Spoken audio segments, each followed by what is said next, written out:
Hello learners, welcome back to our channel learn with నందు. ఇవాళ క్లాస్లో క్వశ్చన్లో హెల్పింగ్ వర్బ్ డస్ ఉంటే సమాధానం ఎలా చెప్పాలో ఇప్పుడు తెలుసుకుందాం. అర్థమైందా లెర్నర్స్? ఈ క్లాస్లో ఏం తెలుసుకోబోతున్నామంటే, క్వశ్చన్లో మనకు అడిగే క్వశ్చన్లో డస్ అనే హెల్పింగ్ వర్బ్ ఉంటే ఆన్సర్ ఎలా చెప్పాలి అనేది ఈ క్లాస్లో తెలుసుకుందాం. అర్థమైందా లెర్నర్స్? డస్ అనే హెల్పింగ్ వర్బ్ ఎప్పుడు యూస్ చేస్తారు చెప్పండి. డస్ అనే హెల్పింగ్ వర్బ్ ఎప్పుడు యూస్ చేస్తారు అని అంటే ప్రెజెంట్ టెన్స్లో యూస్ చేస్తారు. వాక్యం అనేది ప్రెజెంట్ టెన్స్లో ఉండాలి. అందులోనూ సబ్జెక్ట్ అనేది థర్డ్ పర్సన్ సింగులర్ అయి ఉండాలి. అర్థమైందా లెర్నర్స్? సబ్జెక్ట్ అనేది థర్డ్ పర్సన్ సింగులర్లో ఉంటే వర్బులు ప్రెజెంట్ టెన్స్లో ఏం వర్బ్స్ యూస్ చేస్తారు? V1 లేదా V5 వర్బ్స్ యూస్ చేస్తారు కదా. V1 వర్బ్కి డూ అనే హెల్పింగ్ వర్బ్ని అయితే యూస్ చేస్తారనమాట. V1 వర్బ్ అంటే గోస్కు V1 వర్బ్ ఏమవుతుంది? గో అవుతుంది కదా. లర్న్స్కు V1 వర్బ్ ఏమవుతుంది? లర్న్ అవుతుంది. అంటే లర్న్లోనే డూ అనే హెల్పింగ్ వర్బ్ దాగి ఉంటుంది. అంటే V1 వర్బ్లోనే డూ అనే హెల్పింగ్ వర్బ్ దాగి ఉంటుంది కదా. సేమ్ అదే విధంగానే V5 వర్బ్స్ ఎప్పుడు యూస్ చేస్తారంటే సబ్జెక్ట్ అనేది థర్డ్ పర్సన్ సింగులర్ అయి ఉన్నప్పుడు. థర్డ్ పర్సన్ సింగులర్స్ అంటే హీ కానీ, షీ కానీ, ఇట్ కానీ, దిస్ కానీ, దట్ కానీ, నేమ్ కానివ్వండి. నేమ్ అంటే నందిని, లీలా, అశోక్, అరుణ ఇలా నేమ్స్ ఉంటాయి కదా. అవన్నీ మనకు థర్డ్ పర్సన్ సింగులర్స్ కిందకి వస్తాయి. ఏవేవైతే థర్డ్ పర్సన్ సింగులర్స్ కిందకి వస్తాయో వాటికన్నిటికీ V5 వర్బ్స్ని యూస్ చేస్తారు కదా. V5 వర్బ్స్లోనే ఈ డస్ అనే హెల్పింగ్ వర్బ్ దాగి ఉంటుంది. ఫర్ ఎగ్జాంపుల్ గోస్కు V1 వర్బ్ ఏమవుతుంది? గో అవుతుంది కదా. Go plus does equals to goes అవుతుంది. అంటే ఈ గోస్లోనే డస్ అనే హెల్పింగ్ వర్బ్ అయితే దాగి ఉంటుంది. ఇక్కడ చూడండి, లర్న్స్ని విడదీసుకొని రాసుకుంటే లర్న్ ప్లస్ డస్ అవుతుంది కదా. లర్న్స్కి V1 వర్బ్ ఏమవుతుంది? లర్న్ అవుతుంది. Learn plus does equals to learns అనే V5 వర్బ్ అవుతుంది. జంప్స్లోనే V1 verb plus does helping verb కలిపితే V5 వర్బ్ అవుతుంది. అర్థమైందా? V1 verb plus does equals to V1 verb plus does అనే హెల్పింగ్ వర్బ్ని కలిపితే V5 వర్బ్ అవుతుంది. జంప్స్కి V1 వర్బ్ ఏమవుతుంది? Jump అవుతుంది కదా. జంప్ ప్లస్ డస్ అనే helping verb equals to jumps అవుతుంది. V5 వర్బ్ అవుతుంది. అర్థమైందా? లవ్స్లోనే డస్ అనే హెల్పింగ్ వర్బ్ దాగి ఉంటుంది కదా. లవ్స్ని విడదీసుకొని రాసుకుంటే లవ్స్కి V1 వర్బ్ ఏమవుతుంది? లవ్ అవుతుంది. Love plus does equals to loves అవుతుంది. V5 వర్బ్ అవుతుంది లవ్స్ అనేది. అర్థమైందా? రీడ్స్కి V1 వర్బ్ ఏమవుతుంది? రీడ్ అవుతుంది కదా. Read plus does equals to reads అవుతుంది. V5 వర్బ్ అవుతుంది. డ్రింక్స్ ఎలా క్రియేట్ అవుతుంది అంటే డ్రింక్స్కు V1 వర్బ్ ఏమవుతుంది? డ్రింక్ కదా. Drink plus does equals to drinks అనే V5 వర్బ్ అవుతుంది. అర్థమైందా? ఈ విధంగా V5 వర్బ్స్ అనేవి క్రియేట్ అవుతాయి. V5 వర్బ్స్ క్రియేట్ అవ్వాలంటే ఏంటి ఫార్ములా అని అంటే V1 verb present verb V1 plus ఈ డస్ అనే హెల్పింగ్ వర్బ్. అర్థమైందా? V5 వర్బ్లోనే ఈ డస్ అనే హెల్పింగ్ వర్బ్ అయితే దాగి ఉంటుంది. V1 వర్బ్లో డూ అనే హెల్పింగ్ వర్బ్ దాగి ఉంటుంది. గోస్లో V1 వర్బ్ ఏమవుతుంది? గో అవుతుంది కదా. గోలోనే డూ అనే హెల్పింగ్ వర్బ్ దాగి ఉంటుంది. Go plus do equals to go అవుతుంది. లర్న్స్కి V1 వర్బ్ ఏమవుతుంది? లర్న్ అవుతుంది కదా. లర్న్ ప్లస్ డూ లర్న్ అవుతుంది. జంప్ ప్లస్ డూ జంప్ అవుతుంది. లవ్ ప్లస్ డూ లవ్ అవుతుంది. V1 వర్బ్ అవుతుంది. Read plus do V1 verb అవుతుంది. రీడ్ అవుతుంది. డ్రింక్స్కి V1 వర్బ్ ఏమవుతుంది? డ్రింక్ అవుతుంది కదా. డ్రింక్ ప్లస్ డూ డ్రింక్ అవుతుంది. డ్రింక్ ప్లస్ డూ డ్రింక్ అవుతుంది. V1 వర్బ్ అవుతుంది. V1 వర్బ్లో డూ అనే హెల్పింగ్ వర్బ్ ఎలా అయితే దాగి ఉంటుందో సేమ్ అదే విధంగా V5 వర్బ్స్లో కూడా ఈ డస్ అనే హెల్పింగ్ వర్బ్ దాగి ఉంటుంది. అర్థమైందా?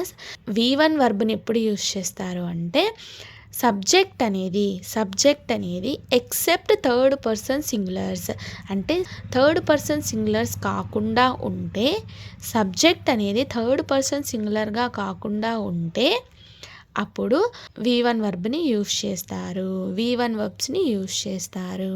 అర్థమైందా లెర్నర్స్? సబ్జెక్ట్ అనేది థర్డ్ పర్సన్ సింగులర్ అయితే V5 వర్బ్స్ని యూస్ చేస్తారు. ఈ V5 వర్బ్స్లో డస్ అనే హెల్పింగ్ వర్బ్ దాగి ఉంటుంది. అర్థమైందా లెర్నర్స్? క్వశ్చన్లో డూ అనే హెల్పింగ్ వర్బ్ దాగి ఉంటే ఆన్సర్ ఎలా చెప్పాలి అనేది మీరు ముందు క్లాసెస్లో తెలుసుకున్నారు కదా, ముందు జరిగిపోయిన క్లాసెస్లో మీరు తెలుసుకున్నారు. ఆ క్లాస్ ఎవరైనా చూడని వాళ్ళు ఉంటే క్వశ్చన్లో డూ అనే హెల్పింగ్ వర్బ్ వస్తే ఆన్సర్ ఎలా ఇవ్వాలి అనే క్లాస్ని చూడండి. దాని తర్వాత ఈ క్లాస్ని చూస్తే మీకు అర్థమవుతుంది. క్వశ్చన్లో హెల్పింగ్ వర్బ్ డస్ ఉంటే ఆన్సర్ ఎలా చెప్పాలి అనేది ఇప్పుడు తెలుసుకుందాం.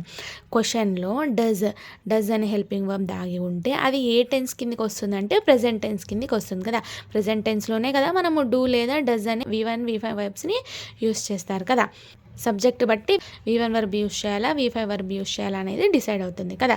అంటే వాక్యం అనేది ప్రెజెంట్ టెన్స్లో ఉంటుంది, క్వశ్చన్ అనేది ప్రెజెంట్ టెన్స్లో ఉంటుంది అని క్లారిటీ అయితే వచ్చేసింది కదా. V5 వర్బ్స్ని ఎప్పుడు యూస్ చేస్తారు అంటే క్వశ్చన్లో సబ్జెక్ట్ అనేది థర్డ్ పర్సన్ సింగులర్లో ఉంటే ఈ V5 వర్బ్స్ని యూస్ చేస్తారు కదా. V5 వర్బ్స్ని యూస్ చేస్తారు. ఇప్పుడు క్వశ్చన్స్ చూద్దాం. వాట్ డస్ హీ ఈట్ అనే క్వశ్చన్కి తెలుగు అర్థం ఏమవుతుంది అంటే అతడు ఏమి తింటాడు అని ఈ వాక్యం యొక్క తెలుగు అర్థం అయితే అవుతుంది. వాట్ అనేది క్వశ్చన్ అయితే వేస్తున్నారు. ఇక్కడ డస్ అనేది హెల్పింగ్ వర్బ్ అవుతుంది, హీ అనేది సబ్జెక్ట్ అవుతుంది, ఈట్ అనేది ప్రెజెంట్ వర్బ్ V1 అవుతుంది కదా. ఇక్కడ చూడండి, హీ అనేది థర్డ్ పర్సన్ సింగులర్ అయింది కాబట్టి ఇక్కడ డస్ అనే హెల్పింగ్ వర్బ్ని యూస్ చేశారు. ఇక్కడ చూడండి, eat plus does equals to eats అనే V5 వర్బ్ అవుతుంది.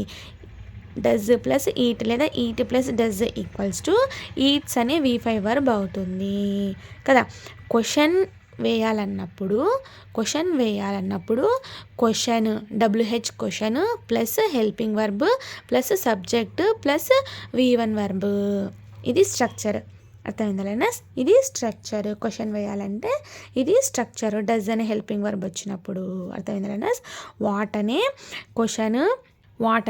అనే కాదు, ఇక్కడ ఏదైనా తీసుకోండి, హౌ, వెన్, వేర్ క్వశ్చన్స్ వేసేకి ఏవేవైతే WH క్వశ్చన్స్ ఉంటాయో వాటిని ఇక్కడ యూజ్ చేయండి. క్వశ్చన్స్ ప్లస్ అంటే ఏమి, ఎక్కడ, ఎలా అని అడుగుతుంటారు కదా, అలా అడగాలన్నప్పుడు ఇక్కడంతా ఫ్రంట్ సైడ్లో question WH question plus helping verb plus subject plus present verb V1.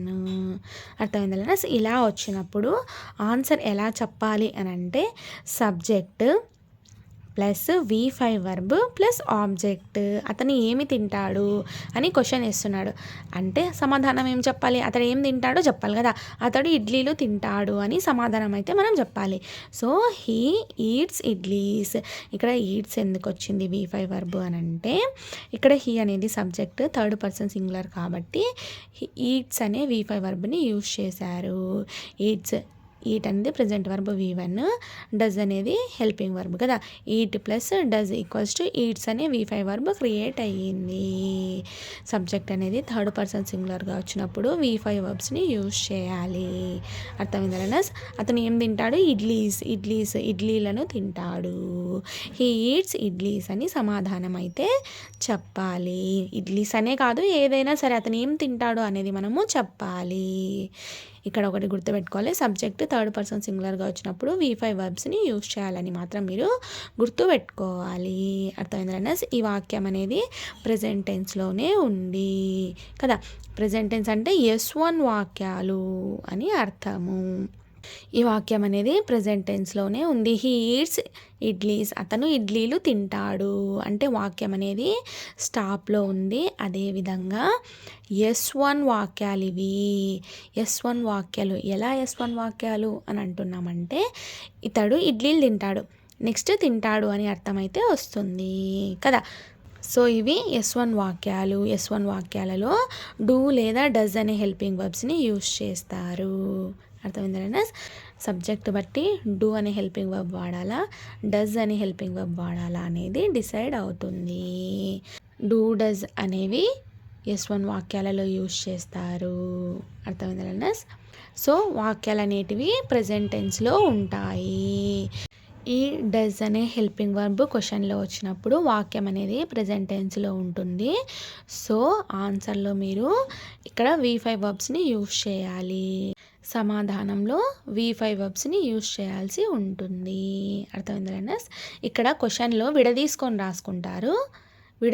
రాసుకుంటారు. హెల్పింగ్ వర్బ్ ముందరకు వచ్చేస్తుంది, తర్వాత సబ్జెక్ట్ వస్తుంది, దాని తర్వాత ప్రెజెంట్ వర్బ్ V1 వస్తుంది.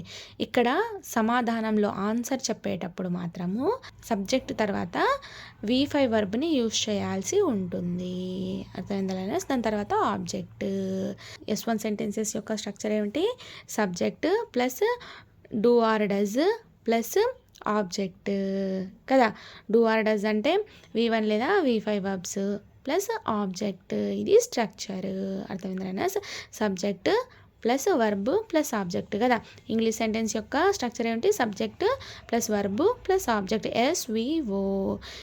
ఈ వాక్యం కూడా సేమ్ అదే స్ట్రక్చర్లోనే ఉంది. హీ అనేది సబ్జెక్ట్ అవుతుంది, ఈట్స్ అనేది V5 వర్బ్ అవుతుంది, ఇడ్లీస్ అనేది ఇక్కడ ఆబ్జెక్ట్ అవుతుంది. ఈట్స్ అనేది మనకు V5 వర్బ్ను తెలుపుతుంది కదా. V5 వర్బ్ ఎప్పుడు యూజ్ చేస్తారు? వాక్యం అనేది ప్రెజెంట్ టెన్స్లో ఉన్నప్పుడు యూజ్ చేస్తారు. సో ఈ వాక్యం అనేది S1 వాక్యం అవుతుంది. What does Ravi drink? అనే వాక్యానికి తెలుగు అర్థం రవి ఏమి తాగుతాడు. రవి అనే వ్యక్తి ఏమి త్రాగుతాడు అని వాక్యం యొక్క తెలుగు అర్థం. సమాధానం ఏం చెప్పాలి? Ravi drinks coffee. రవి అనే వ్యక్తి కాఫీని త్రాగుతాడు అని అర్థమైతే వస్తుంది. అంటే సమాధానం అయితే కాఫీ తాగుతాడా లేకపోతే ఏమి తాగుతాడు అనేది చెప్పాల్సి ఉంటుంది కదా. ఇప్పుడు క్వశ్చన్ వేస్తున్నారు, రవి అనే వ్యక్తి ఏం తాగుతాడు అని క్వశ్చన్ అయితే వేస్తున్నారు. ఆన్సర్ ఏం చెప్పాల్సి ఉంటుంది? అప్పుడు రవి అనే వ్యక్తి ఏం తాగుతాడు అనేది చెప్పాల్సి ఉంటుంది కదా. రవి అనే వ్యక్తి కాఫీ తాగితే కాఫీ, లేదా కూల్ డ్రింక్ తాగితే cool drink. Ravi drinks cool drink, లేదా రవి డ్రింక్స్ టీ. ఏదో అతను ఏం తాగుతాడో, ఏం తాగాలనుకుంటున్నాడో సమాధానం అయితే చెప్పాల్సి ఉంటుంది. అర్థమైందా లెర్నర్స్? కాఫీ అయితే కాఫీ, టీ అయితే టీ, కూల్ డ్రింక్ అయితే కూల్ డ్రింక్, బాదం మిల్క్ అయితే బాదం మిల్క్, ఏదైనా సరే. అర్థమైందా? క్వశ్చన్లో డస్ అనే హెల్పింగ్ వర్బ్ ఎందుకు వచ్చిందంటే ఇక్కడ సబ్జెక్ట్ అనేది థర్డ్ పర్సన్ సింగులర్ కాబట్టి. సో ఆన్సర్లో కూడా V5 వర్బ్ని యూజ్ చేయాల్సి ఉంటుంది. ఇక్కడ does plus drink equals to drinks అనే V5 వర్బ్ క్రియేట్ అయ్యింది.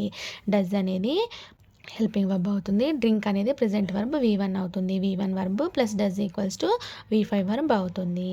వేర్ డస్ రాణి గో అంటే రాణి అనే ఆమె ఎక్కడికి వెళ్తుంది అని ఈ వాక్యం యొక్క తెలుగు అర్థం కదా.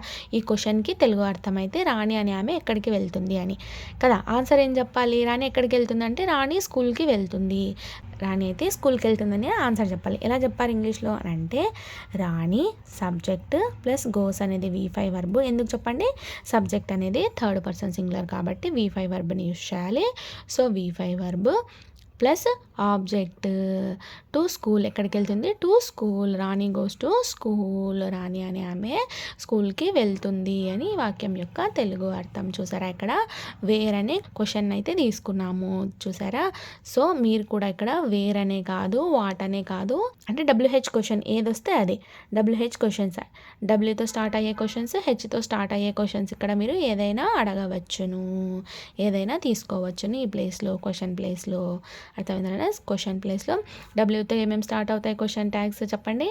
వాట్, వేర్, వై, వెన్ ఇలాంటివన్నీ Wతో స్టార్ట్ అయ్యే క్వశ్చన్స్ కదా. W అనే లెటర్తో స్టార్ట్ అయ్యే వర్డ్స్ క్వశ్చన్ చేయడానికి. అదే Hతో స్టార్ట్ అయ్యే వర్డ్స్ ఏమవుతాయి క్వశ్చన్ వేయడానికి అంటే హౌ మచ్ ఇలాంటివన్నీ Hతో స్టార్ట్ అయ్యే వర్డ్స్ కదా క్వశ్చన్ వేయడానికి. సో ఇక్కడ క్వశ్చన్ వేయడానికి ఏదైనా తీసుకోండి. ప్లస్ హెల్పింగ్ వర్బ్ ఉండాలి, దాని తర్వాత సబ్జెక్ట్, దాని తర్వాత వర్బ్. అర్థమైందా? Present verb V1. When does the bus come? Bus అనేది ఇక్కడ థర్డ్ పర్సన్ సింగులర్ కాబట్టి డస్ అనే హెల్పింగ్ వర్బ్ని యూజ్ చేశారు. Come plus does equals to comes అవుతుంది, V5 వర్బ్ అవుతుంది. When does the bus come అంటే బస్సు ఎప్పుడు వస్తుంది అని అర్థమైతే వస్తుంది ఈ క్వశ్చన్కి. ఆన్సర్ ఏం చెప్పాలి? బస్సు ఎప్పుడు వస్తుంది అంటే ఇప్పుడు వస్తుంది అని ఆన్సర్ అయితే చెప్పాలి కనుక the bus comes now. The bus అనేది ఇక్కడ సబ్జెక్ట్ అవుతుంది, థర్డ్ పర్సన్ సింగులర్ కాబట్టి కమ్స్ అనే V5 వర్బ్ని యూజ్ చేశారు. అర్థమైందా? నౌ అనేది ప్రెజెంట్నే తెలుపుతుంది, అంటే ఇప్పుడు వస్తుంది అని తెలుపుతుంది. Where does the sun rise అంటే సూర్యుడు ఎక్కడ ఉదయిస్తాడు అని క్వశ్చన్ యొక్క అర్థము. ఆన్సర్ ఏం చెప్పాలి? సూర్యుడు ఎక్కడ ఉదయిస్తాడు అంటే ఆన్సర్ ఏం చెప్పాలి? The sun rises in the east. The sun rises in the east. సూర్యుడు తూర్పు దిక్కున ఉదయిస్తాడు అని వాక్యం యొక్క తెలుగు అర్థం. ఇక్కడ సన్ అనేది సబ్జెక్ట్ కాబట్టి థర్డ్ పర్సన్ సింగులర్ కాబట్టి ఇక్కడ రైజెస్ అనే V5 వర్బ్ని యూజ్ చేశారు. క్వశ్చనింగ్లో డస్ అనే హెల్పింగ్ వర్బ్ వచ్చింది అంటే, అదేవిధంగా సబ్జెక్ట్ అనేది థర్డ్ పర్సన్ సింగులర్ అయ్యింది అంటే ఆటోమేటిక్గా V5 వర్బ్ కంపల్సరీగా ఆన్సర్లో ఉంటుంది. అర్థమైందా లర్నర్స్? ఇది ఇవాల్టి క్లాస్లో డస్ అనే హెల్పింగ్ వర్బ్ క్వశ్చన్లో ఉంటే సమాధానం ఎలా చెప్పాలి అనేది. అర్థమైందా లర్నర్స్? క్వశ్చన్లో డస్ అనే హెల్పింగ్ వర్బ్ వస్తే సమాధానంలో ఖచ్చితంగా V5 వర్బ్ని యూజ్ చేయాల్సి ఉంటుంది. అందులోనూ వాక్యాలు అనేవి ప్రెజెంట్ టెన్స్లోనే ఉంటాయి. S1 వాక్యాలలో ఉంటాయి. S1 అంటే ఏంటి? స్టాప్ ప్రెజెంట్ టెన్స్ అంటే వాక్యాలు అనేవి స్టాప్లో ఉండాలి. నెక్స్ట్ డూయింగ్ యాక్షన్స్ని S1 సెంటెన్సెస్ అంటారు. అర్థమైందా learners? Thank you so much for watching this video. Please subscribe to Learn with Nandu channel for more videos. Thank you.